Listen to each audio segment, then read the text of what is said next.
আমল করে তুমি আর সওয়াব পেয়ে যাবা। আজানের সময় যখন আজান হয় তখন আমরা কথাবার্তা বলি, এগুলো অনুচিত।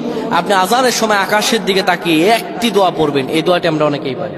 এখন বলবেন হুজুর কমন পড়ে গেছে দোয়া। আমরা অনেকেই আল্লাহ তাআলার কাছে এটা ওটা চাই, কিন্তু সঠিকভাবে চাইতে জানি না।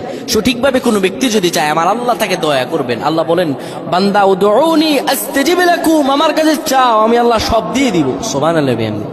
যখন আপনার আজান হয়, আজানের সময় আপনি আসমানের দিকে তাকান, তাকিয়ে আপনি বলুন, পড়তে থাকেন, আল্লাহুম্মা আনতা রাব্বি লা ইলাহা ইল্লা আনতা খলাকতানি ওয়া আনা আবদুকা ওয়া আনা আলা আহদিকা ওয়া ওয়া'দিকা মাসতাতা'তু আউযু বিকা মিন শাররি মা সানা'তু আবু'ু লাকা বিনি'মাতিকা আলাইয়া ওয়া আবু'ু বিযানবি ফাগফির লি ফাইন্নাহু লা ইয়াগফিরুয যুনুবা ইল্লা আনতা।